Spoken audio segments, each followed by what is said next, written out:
I head off to Sheffield, apparently the convert capital of Britain, where I meet a coach driver called Amina. OK, I'll go and get me a checklist and we'll go and find our bus and I'll check it over. Amina converted as a teenager and later married a Sheffield Yemeni. Now she acts as a kind of big sister to other white girls interested in Islam. Do you know quite a lot of women who are converting?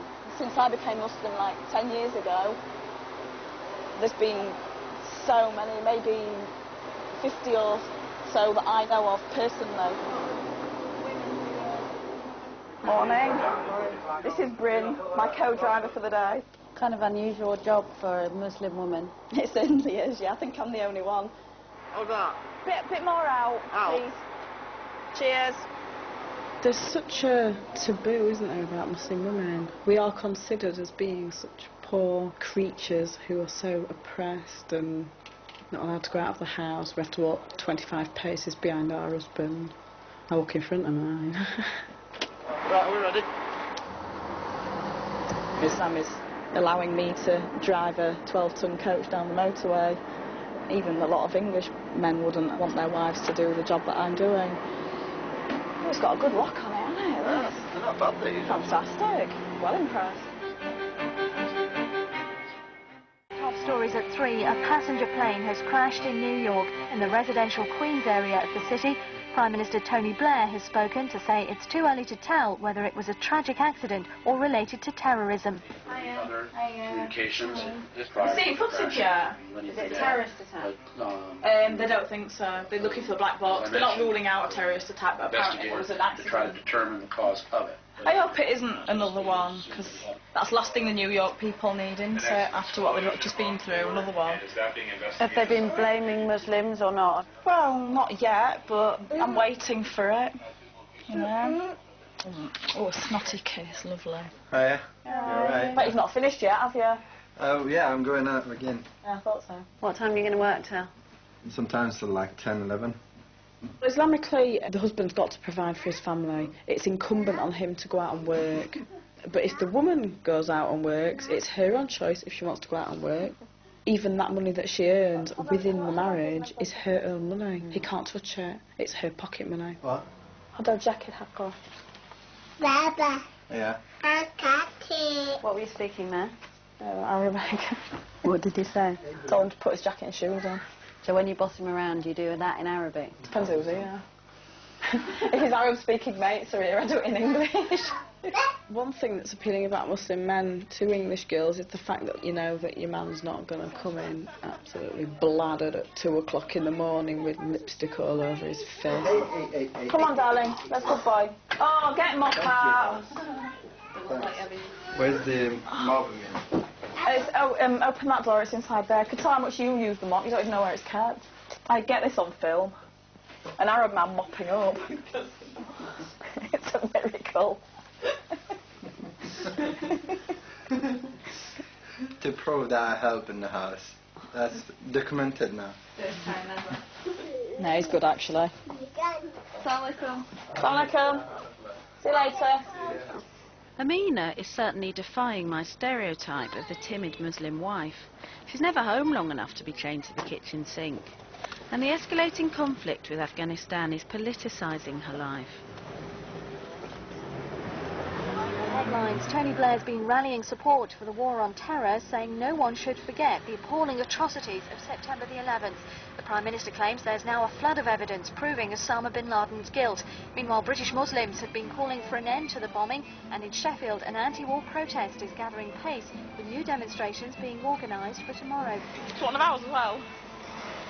What is this demonstration about? About the persecution of Muslims in Afghanistan. Obviously, we're not saying that what happened on the 11th of September is right. It's not. It's completely wrong. But two wrongs don't make a right, and that's what it boils down to. I'm English. I'm proud to be English. I was born and bred in England, and I love this country so much. Yeah. But the way that things are going, I don't feel comfortable here anymore. I'm frightened to come into town on a Saturday afternoon to do my shopping in case somebody attacks me or my children in the street. And I'm not just saying that, you know, because nothing's happened. People have had their scarves ripped off in the streets, in Sheffield, And so I don't feel that I want to bring my children up in that type of an environment where they've got to be looking over their shoulder just to go to the local shop. And I know a lot of people who are actually going back to their own countries. I don't blame them for it. Oh, that's a good one. An eye for an eye makes the whole world blind. Okay, well, we better put our one up. It says, 2 wrongs don't make a right, stop bullying the innocent. In this country, things have become acceptable in society that would have been completely unacceptable morally, like 100 years ago.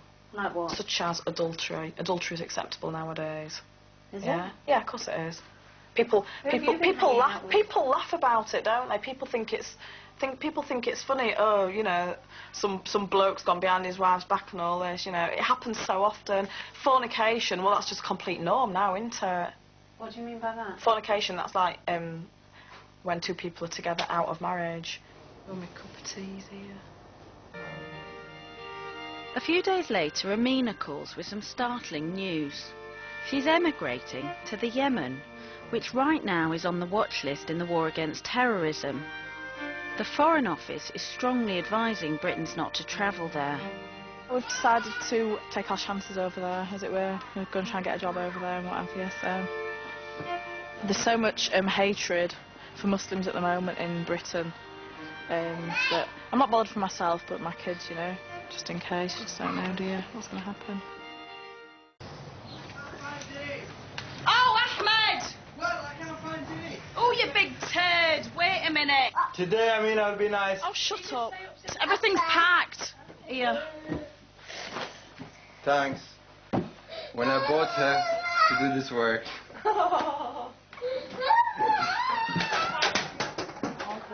Till you go to Yemen? 2 days. Have you got your burqa in there? Niqab, yeah. Look, it's here. Oh, that's lucky. Do you wear that the whole time?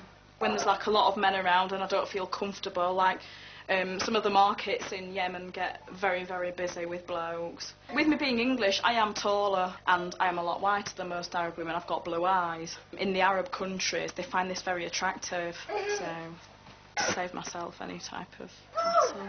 God, and do you walk around like that? Yeah. It's alright. You can see and everything, it's not a problem. I drive with it on. You don't? Yeah. You can see perfectly well.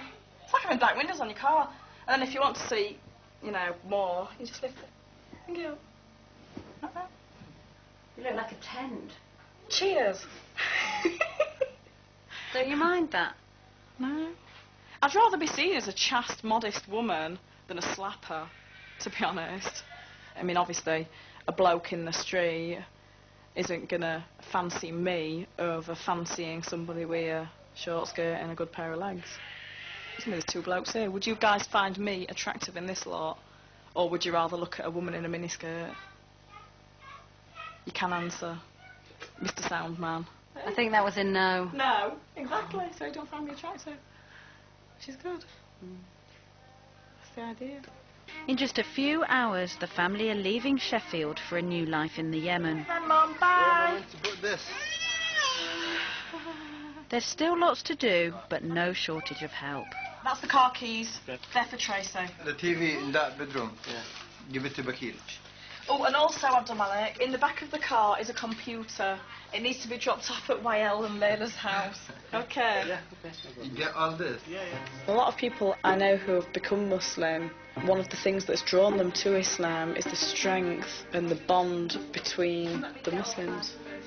I don't think I would have had that type of quality of relationship with my friends before. How are you feeling, Zahra? Upset. Sad. She's leaving us. I'll probably cry before she goes. We're always there for each other. Whenever somebody needs something, like for instance someone's had a baby, the rest of us will be there sort of helping out and cooking meals and making sure that they're okay. But that's Islam. It brings people together. Ahmed! Abdul Hamid's here! Did we get a shower? Yeah. We've got time. We have. I've got to go now. Yes, darling. Yeah, please. I'll call for you. Any strong men in the house, please? Right, that case can go downstairs. I hope I haven't forgotten anything. Amina. Yeah. I have to shave. Ahmed, I don't know where it is, lovey. Don't be awkward. It wasn't in the bag. You should have thought that I'll need it. It's got nothing to do with me. Ahmed, it's an aftershave, for crying out loud. It's from Harrods. Ooh! What about my hair? Where's the gel? Packed. Obviously, it's packed. So I'll carry it up. Thanks, Joanna. Yeah. Where am I meant to put this? That's it. May Allah protect it, inshallah. Have we got everything? All right, so Jazakallah khair. I miss you too. Oh, I'll miss you too.